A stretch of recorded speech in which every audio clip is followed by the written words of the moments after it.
சூரியநாதம் 84 கூறுவது உடல் கூறு. இங்கு உங்கள் உடல் செயலை கூறுவது. உங்கள் உடல் எப்படி செயல்படுகிறது பூமி உலகத்தில்? எச்சிலாயவன் எல்லா ஜீவனுக்கும் வேசியானவன் காற்றில் அவன் உனக்கு ஜீவனாயவன் வேசியாய் உனக்குள் சீனமானவன் பர இல்லாமல் பாரமானால் உனக்குள் இல்லாதவன் நீ செத்தவன் நாற்றம் உள்ளவன் நீ. இது வாழ்க்கைக்கு பஞ்சபூத செயலில் உடல் அனுபவம் பர என்ற செயலில் செயல்படும் பரசக்தியை பரிபூரணமாக்கும் அர்த்தம் சூரியநாதம் 84 கூறுவது. அந்த உடல் போன்று வாழ்ந்து வந்து அவை அனைத்தையும் மாற்றும் சக்தி தேவ தமிழ் பாஷையில். இன்று நான் நீயும் அனுபவிக்கின்ற செயல் எச்சில் நாற்றத்தை மனத்து சுவசிக்கும் எச்சிலான வாழ்க்கை. பிரபஞ்சம் மொத்தம் எச்சில். அதை உண்டு வாழ்பவர்களும் எச்சில். அதை இல்லாமல் ஆக்குவது சுத்தம். இங்கு அதை கூறுவது பக்தி தத்துவம் உடல் கூறு. அந்த வித்தை சித்தர் பரிபாஷை அகராதி கூறும் மெய்யெழுத்து தமிழ் தேவ பாஷையில் அர்த்தம் துடிப்பாய் கூறியது. 75 முதல் 83 வரை கூறியது சித்தர்கள் பரிபாஷை அகராதி. கி என்பது வரை அங்கே காணப்பட்டது கூறியதில் திருமந்திரத்திலும் இதன் பெயர்கள் வருகிறது. எப்போதும் அர்த்தம் இப்படி கூறிக்கொண்டு போனால் கேட்பவர்களுக்கு சஞ்சலம் உண்டாகும். அதனால் இங்கு கூறிய அர்த்தங்களை திருமந்திரத்தில் கூற இனி திருமந்திரம் குறிப்புகள் கூற முன்பட்டு வருவது. இன்று எப்போதும் சித்தர்கள் பெயரில் ஓதும் அநேகம் பேர் இருப்பது இன்று தமிழ்நாட்டில். அப்படி அங்கு சித்தர்கள் செயல் கூறுவதில் திருமந்திரம் கூறுவது, இங்கு 4 வரியில் கூறுவது, அங்கு கூறுவது உங்கள் நம்பகத்தன்மையா? நான் உங்கள் விரோதியா? இல்லை, நான் தெய்வ விரோதியா? என்னில் உள்ள அறிவு எதை கூறுகிறது? சத்தியம் என்றால் என்ன? சத்தியம் என்பது ஒருவர் செயலில் புரிபவர்களுக்கு இங்கு அந்நிய நிழலை தீண்டாமல் கூறுவது. இதைவிட சத்தியம் உலகத்தில் எது? திருமந்திரம் சிவபரத்துவம் 5 வரை கூறியதில் 75 முதல் 83 வரை கூறிய வார்த்தைக்கு அர்த்தம் வருவது இப்படி. கூறாமல் திருமந்திரம் நான் எப்படி கூறினாலும் புரியாது. கேட்பவர்களுக்கு திருமந்திரம் குறிப்புகள் கூறுவதில் தமிழ் சித்தர்கள் குறிப்புகள் சான்றாக அங்கு வரும். இங்கு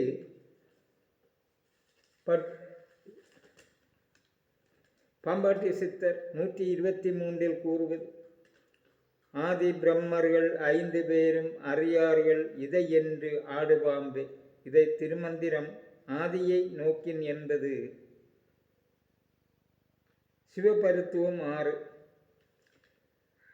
அயலும் புடையும் ஆதியை நோக்கின் இயலும் பெருந்தெய்வம் யாதும் ஒன்றில்லை முயலும் முயலின் முடிவு மற்றாங்கே பெயலும் மழை முயற்பேர் நந்திதானே. இது தமிழ் குறிப்பு. தேவையாக மாறுவது அது உடல் தத்துவத்தை கூறுவது. இது உங்கள் உடலில் இருந்து மாற்றுப் பொருளாக்கி வந்த உடல் தத்துவம். இங்கு தொடக்க 4 வரியில் யா எழுத்து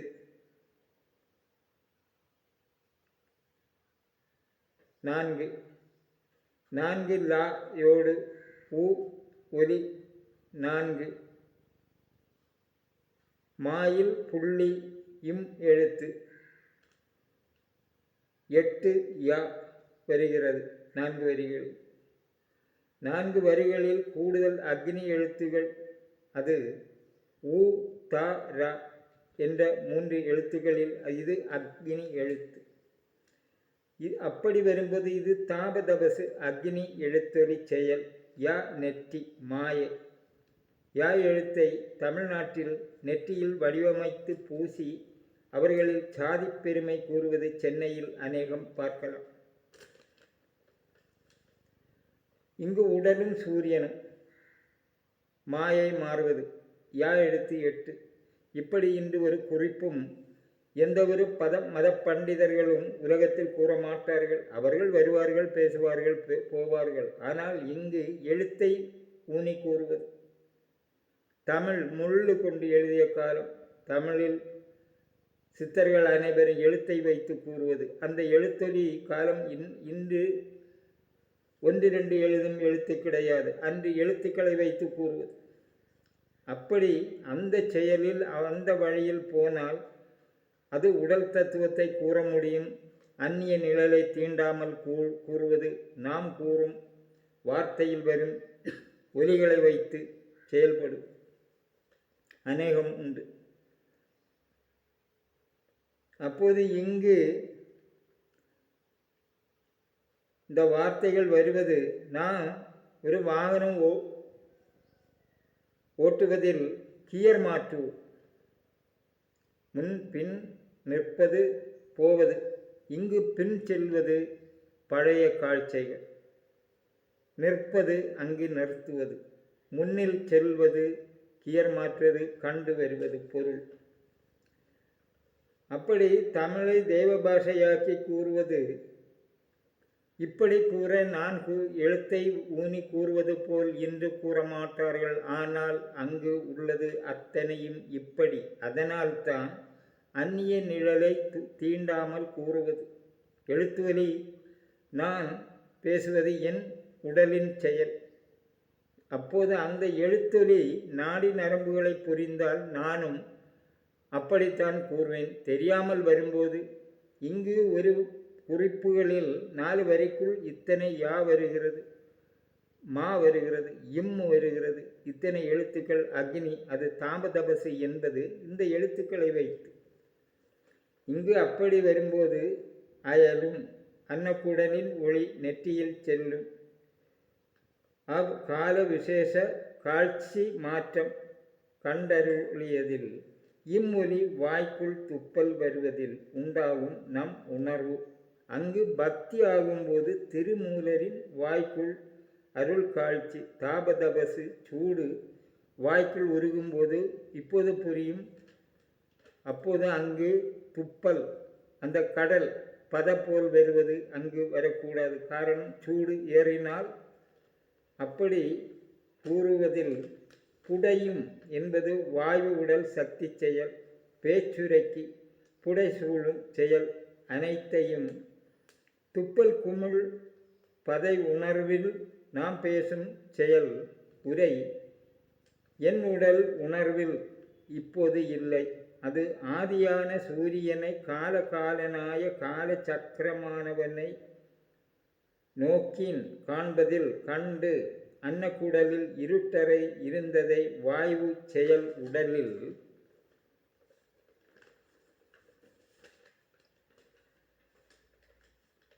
இயலும் பெருந்தெய்வம் யாது ஒன்றும் இல்லை.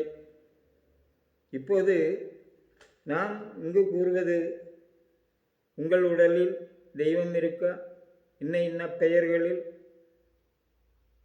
தெரியாது.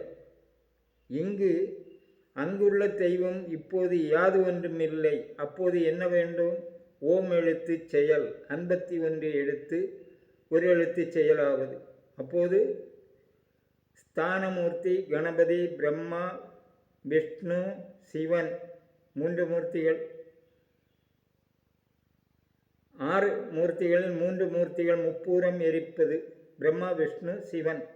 அந்த 3 தெய்வமும் உடல் விட்டு போக வேண்டும். ஓம் உடல். ஓம் என்றால் இன்று ஊம் என்று எழுதி மலையாளம் வா என்று கூறுவது. இந்தி ஊம் என்று, தமிழோ ஓம். ஓய்க்குள் மா புள்ளி. அந்த எழுத்து இன்று பள்ளிக்கூடங்களில் கிடையாது அச்சடி காலத்திற்கு. அதனால் அச்செயல் மறந்து போகும். உண்மை ஒலி ஓம். உங்கள் 2 தொடை நடுவில் அந்த ஓம் ஒலி கேட்பது. அப்படி அதன் செயலில் அப்படி போகும்போது இங்கு அன்று பெருந்தெய்வம் ஒன்றும் இல்லை. அப்போது ஓம் உடல் எழுத்து அனைத்தும் மாய்ந்து போவது. 6 ஸ்தான மூர்த்திகள் போவது. 6 ஸ்தான மூர்த்திகள் கணபதி,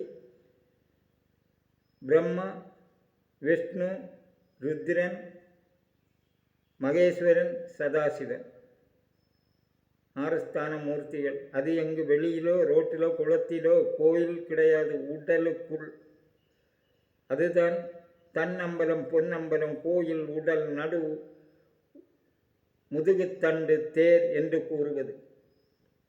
இப்படி இங்கு கூறுவதில் நீருடல் மாயை நிறைந்ததன் செயலில் அந்நேர கர்ம உடலில் சூரிய ஒளி ஒன்றிலும் உடலுக்குள் இறங்கி வரவில்லை.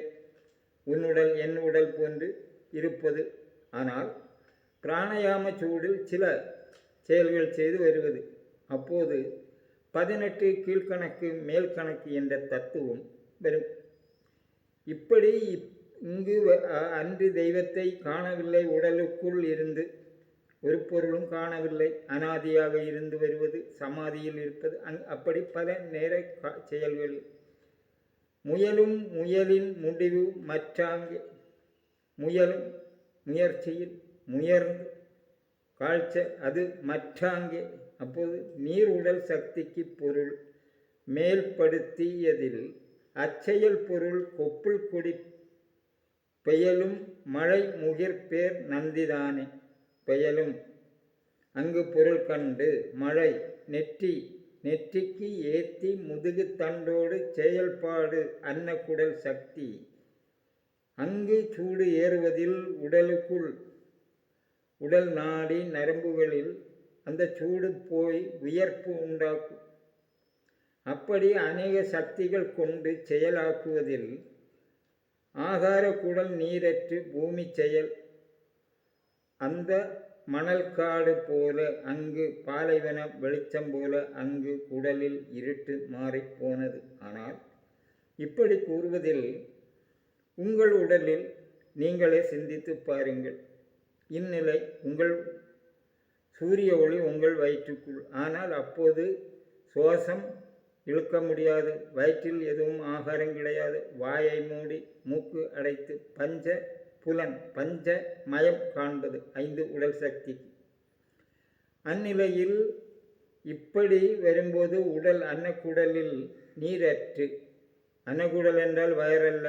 அந்த குடல் சுருங்கி வரும், மரம் போகும். அந்த இடமெல்லாம் அந்த நரம்புக்குள் இருக்கும் கரை மலம் போகும். அந்த கரை கூட இந்த சூடில் உருகி போக வேண்டும். அதுதான் மழை முகிர் பேர் நந்திதானே அன்னக்குடலில்.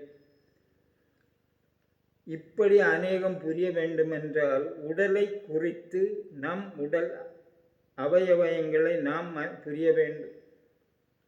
நான் சுவாசம் இழுக்காமல் இருப்பது என்றால் எப்படி? அது மாத்திரை பல. அப்படி அந்த செயலில் இயங்க வேண்டும். இப்படி வரும்போது 4 வரி பொருள் அஷ்டாங்க யோக காலம். சமாதிக்கு முன்பு உடலுக்குள் தொடக்கம் பிராணயாம வாயு சூடு.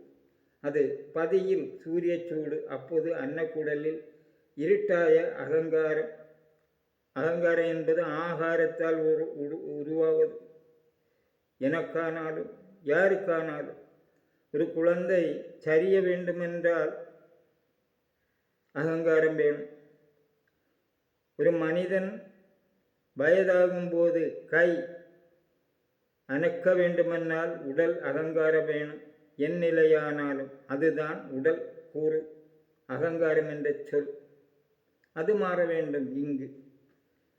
இப்படி சமாதிக்கு முன்பு உடலுக்குள் தொடக்கம் பிராணயாம வாயு சூடு. பதியில் சூரிய சூடு. அப்போது அன்னக்குடலில் இருட்டாய அகங்காரம் மாறியது. நீ பாதி நான் பாதி என்ற வார்த்தை. உடல் பாதி, சூரிய வெளிச்சம் உள்ளில் ஏறுவது பாதி. அந்த சூரிய சூடில் சூரிய வெளிச்சம் குடலுக்குள் அது ஏற்றி வருவதில் உடல் அவயவயங்களில் சூடு ஏறும். அது நெற்றி செயலில் பொருள் காண்பது பஞ்ச இந்திரிய செயல்களுக்கு. அது ஓம் உடல் ஒரு எழுத்து கழிந்து நடந்த செயல். இப்படி கூறுவதில் ஏவரும் சப்ஸ்கிரைப் செய்யுங்கள். உங்கள் அறிவை உங்களால் வளர்க்க என்னால் கூற முடியும். ஆனால் நீங்கள் அதை புரிந்து செயல்பட வேண்டும். எப்படி? அதுபோல் செயல்பட முடியாது. அதை மனதில் புரிய வேண்டும். அன்றைய கால அர்த்தம் படிப்பு இன்று இல்லை. ஓலைச்சுவடிகள். நான் இங்கு கூறுவது கடையில் கிடைக்காது. நீங்கள் முடிந்தவரை உங்கள் அறிவை இங்கு கூறுவது ஒவ்வொன்றும் ஒவ்வொரு எழுத்து அர்த்தங்கள் புரிந்து வைத்தால் அது தமிழ் சித்தர்கள் எழுத்துக்களில் வருகிறது. அது ஒரு சித்தர் அல்ல, பல சித்தர்களில். அப்போது அந்த 75 முதல் கூறும் அந்த செயல்கள், அங்கு கூறும் அர்த்தங்கள் தேவை வரும். நான் கூறுவது உங்களுக்கு பொய் என்றால் இந்த வார்த்தை அங்கு வருகிறது. அப்போது எதை நீங்கள் நினைப்பீர்கள்? இங்கு ஜாதி பெரிதல்ல, மதம் பெரிதல்ல, மனிதன் பெரிது. அவனுக்கு அறிவே பொருள், அறிவு தெய்வம். குரு என்பது அவனவன் உடலில் அவன் படித்து குழந்தையாய் இருந்து படித்து ஒரு தொழிலில் ஏறினால் அவன் குரு, மேனேஜர் என்பது.